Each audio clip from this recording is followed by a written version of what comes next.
Hey Mateus, my name is Christian Osmo. I am a web developer, originally from West Coast of America. I kind of grew up in Silicon Valley area, that sort of thing. I now call London home, and I live here. It's a cool place. I'm doing this as sort of an experiment to I guess inform people about kind of what it takes to have a nice and not just a nice website, but I mean there are lots of people who can build you a nice website, but there's a lot that goes into it that people don't quite understand. And I think that I can help people doing this. I can also find new clients, and it's a great way to connect to people, especially other travel bloggers like myself. I do a bit of that. I've had a few blogs over the years. Anyway, so what I do is I specialize in something called conversion rate optimization. Now, that might not quite make sense, but basically the idea is that I don't just build websites. I build websites that they sell better, they get more subscribers, they get more digital downloads, just depending on the kind of objective of the website, of the person who's building it.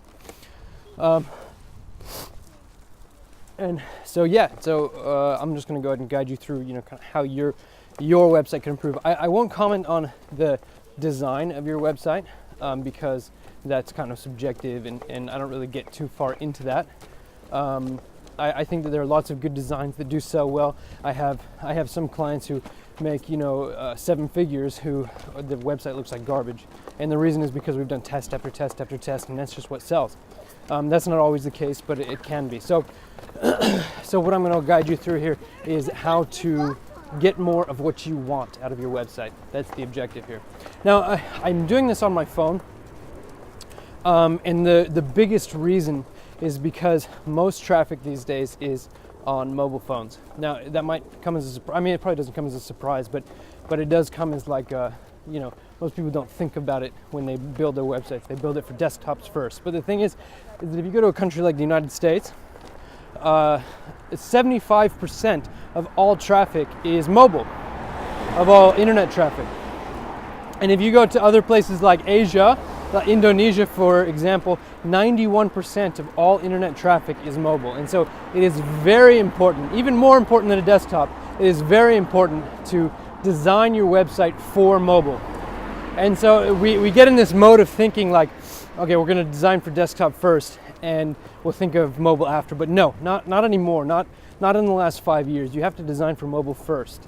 And so that's why I'm doing this on phones now. I used to do it tried it on iPad, tried it on computer, but no. Anyway, let me get into it. So this is going to be broken into 2 parts.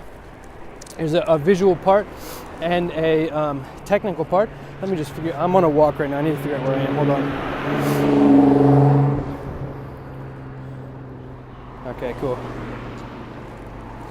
There's a technical part and a visual part, and I'm going to go ahead and start with the visual part because it's more interesting. Now, you have at the beginning here, you do have some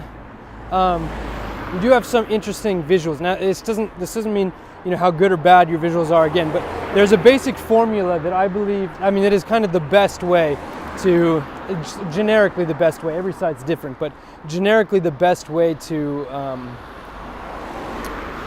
convert customers. And the idea here is what you're going to do is you're going to come up with some compelling copy.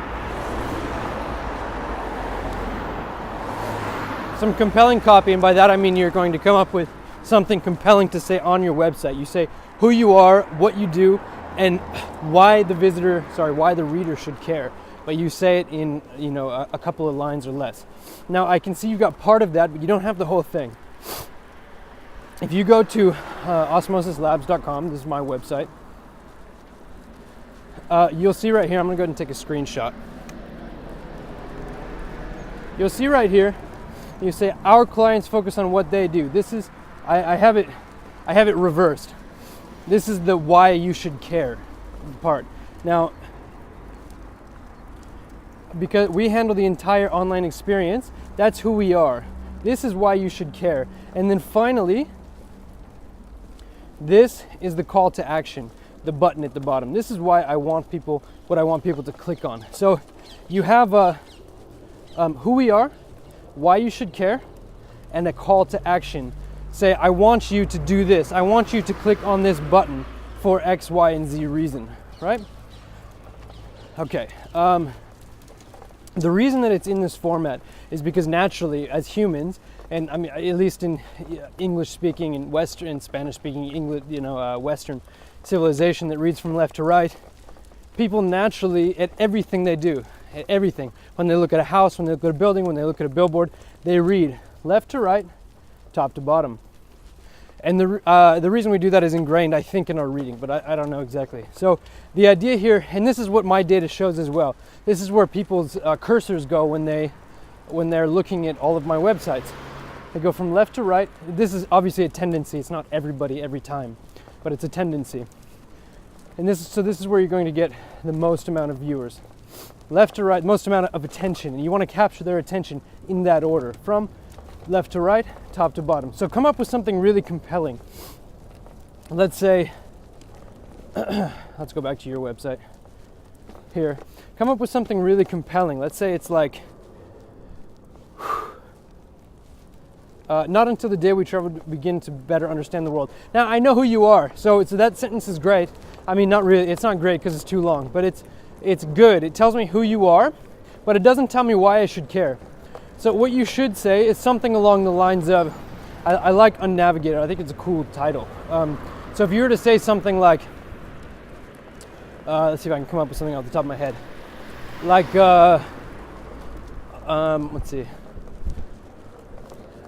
Something like, if you're no, I'm not sure. I'm not sure exactly, but you say something like who you are. You're the greatest travel blog in the world, and this is obviously a bit facetious, but I'm the greatest travel blog in the world for the greatest people in the world, or because you are the greatest person in the world, something like that. So right there you're telling them who you are. You're the greatest travel blog in the world, and why you should care, why the reader should care, and the reader should care because they are the greatest traveler in the world, or something along those lines. And then you put a call to action. Now, browse the articles is good. It's something for sure. It's good to have something there instead of nothing, but at the same time, what are you actually getting out of that? Are you getting them to subscribe to you? I mean, what's your click-through rate on your articles? And how good is your actual readership, things like that. Those are the kinds of questions you have to ask yourself. I would suggest something, if you were to go back to my website,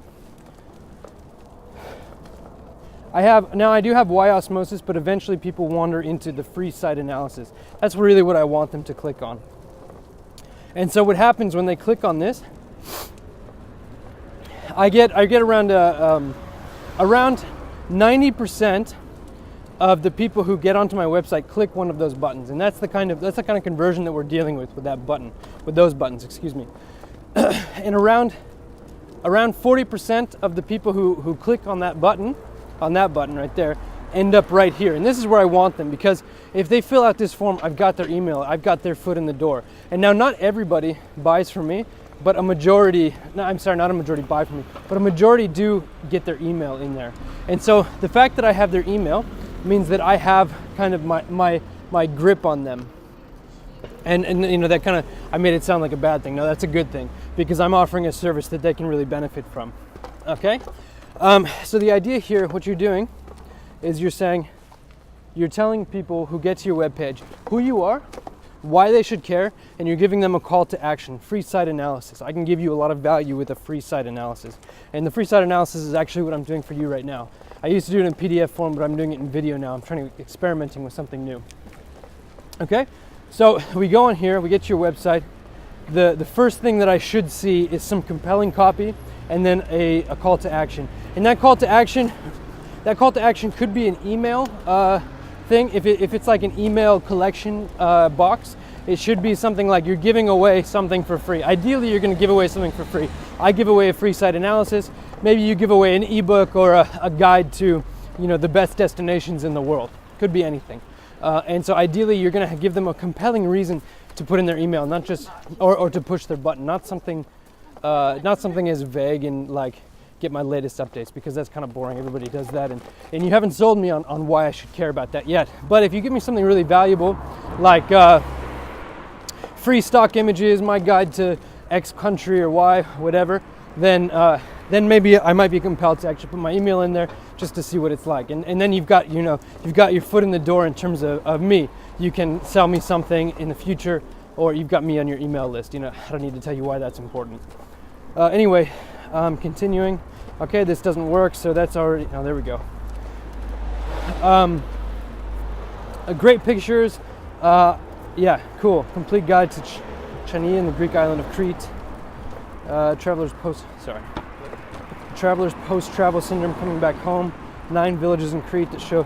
See, this is cool. I would suggest when you say 9 villages in Crete that show the beauty of the Greek islands, write the letter 9, or sorry, the number 9. Don't write the word, because the 9 actually attracts people's attention and gets them to click on that. So if you were to say 9, number 9 villages in Crete that show the beauty of the Greek islands, that's statistically speaking a better way to do it, just in terms of click-through rate. Yeah, it's a great pictures. This is a good way to present it.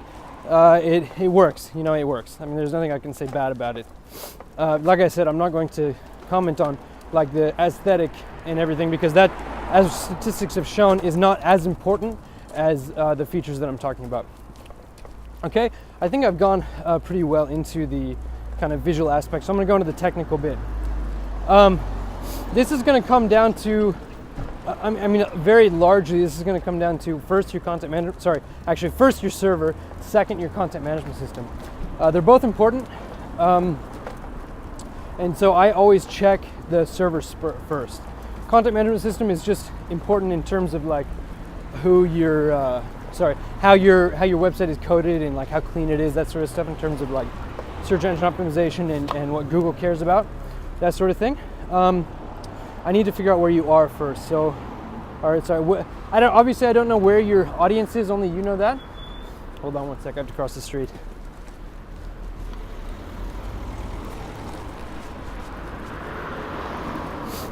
Oops. Sorry. All right, I'm back. Okay, Mateus Mandua, and since I left Belgium. So you're from Belgium. Okay, cool. So I'm gonna say I don't know, but I'm gonna go ahead and guess that your primary readers are in Europe. They might be in America because obviously you're writing in English, you're not writing in Dutch or French. And so I'm gonna guess, I'm gonna say Europe just because there are a lot of readers in Europe and you're from Belgium, but it could easily be the United States also. Let's go ahead and, I'm gonna go, so the reason that that's important is because I'm going to test on the closest server to where your readers are. So you can look at your own Google Analytics and tell me, or tell yourself obviously, and test for yourself the closest server to where your readers actually are. Go unnavigated.com. I'm going to go ahead and test from Stockholm, Sweden, because that's the closest server to where you are on this website. Running test. Okay, it's going very badly. 4.34 seconds is your load time. Let's see if that's the final result. Looks like your page size is still going up. That's really bad news.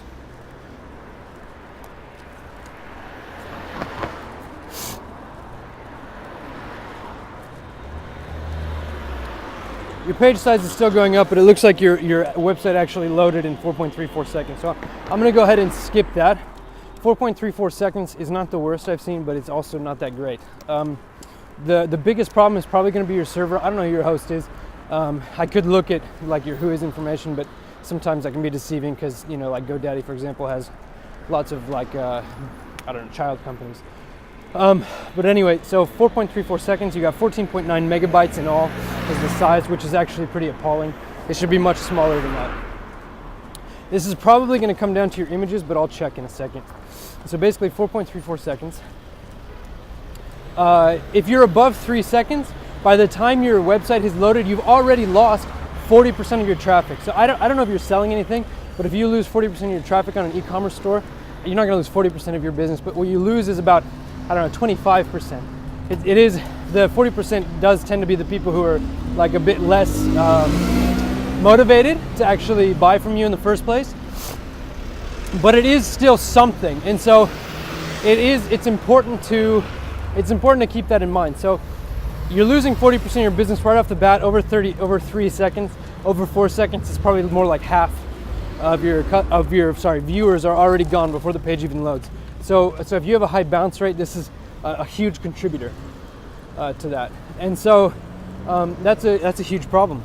as soon as you hit over 2 seconds, you really need to get it under 2 seconds because that's Google's threshold.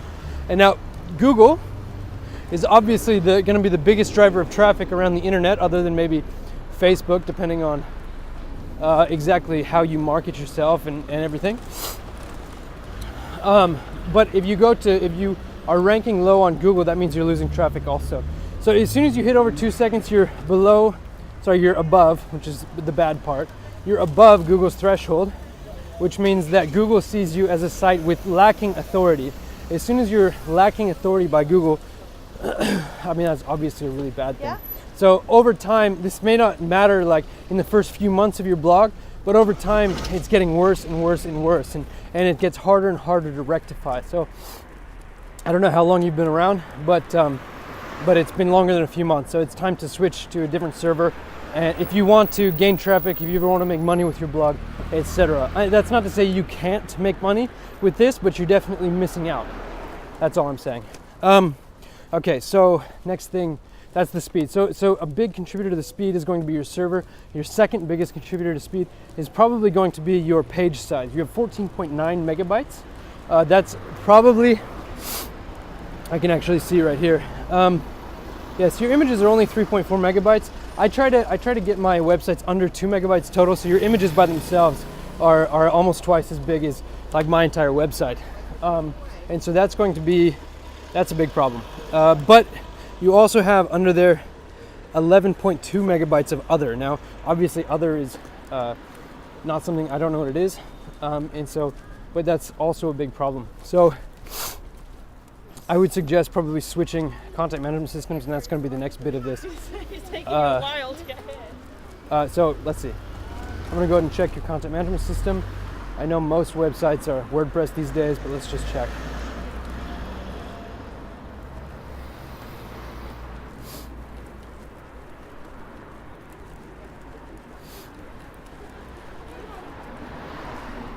I could just do wp-admin, but then I get embarrassed if it's not WordPress. Yep, uses WordPress. Okay, cool. So you're using WordPress. What you should be, that's definitely what you should be using. That's cool. I'm glad you're using WordPress. But the problem with WordPress, not the problem with WordPress, but the problem is that you probably with your theme rather than WordPress itself. I use a theme called, sorry, I just like flipped my phone around. I use a theme called Divi. And it's absolutely fantastic. All of my clients' websites are designed with this. It's more of a framework, so which means that you can make basically anything out of it, but it also means that there's a learning curve. It's also $89 a year, and so if you're willing to put out that money, it's definitely worth it. Otherwise, like I said, all my clients use it. I have an unlimited license for it. But yeah, no, it's all cool. So I definitely suggest you switch to something like Divi. The benefit of it is that it's more clean. Google likes it better. It's faster, and just for all those reasons. I don't know what theme you're using, but I'm guessing that this 11.2 megabytes of other is probably because of your theme. That's not for sure because I can't see the internals of your website, but that's going to be my guess. Okay, this is just about done. Just to wrap it all up, I guess the biggest updates that you can make are one, to your server. Find a faster server. Now I didn't even go into that, did I? I host all of my clients' websites. I use local servers. Like if you're in Belgium, I'll use my server in London. If your readers are in San Francisco, I've got another one in San Francisco. I host all of my clients' websites. So if that's something you're interested in, let me know. Otherwise,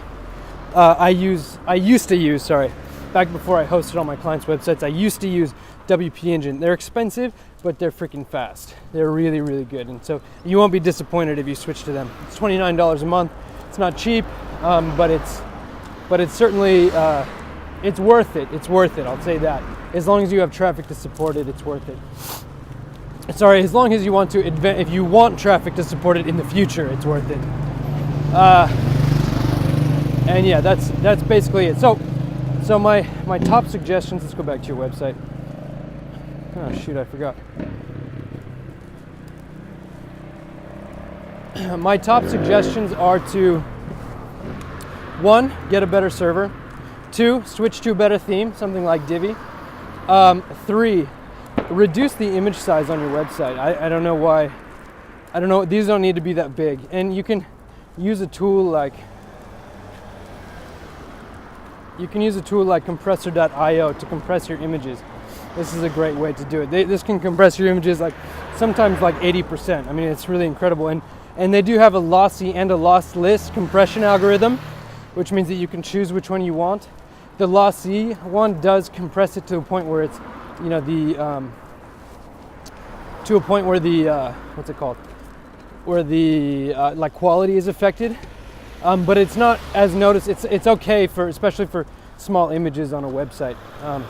It's totally cool. So, or you can use the lossless one if you're really worried about it, about the loss of quality. It will still compress it some, not as much, but you'll get some compression and your website will load faster. So yeah, better server, better theme, compress your images, and create right at the top here, create some compelling copy that tells the viewer who you are, why I should care, and give me some action to take right in the moment. All right, so cool, that's it. I really hope that this video has helped you a lot. I hope that there's some really valuable information. I love giving people valuable information. If you want to take it to the next level, that's what I do. I'm a website designer that specializes in this. And so if you want to do that, let me know. If you want to host, let me know. If not, it's totally cool. I hope this has been beneficial for you. Yeah, but if you have any questions, just shoot me a message on Instagram. All right, talk to you later.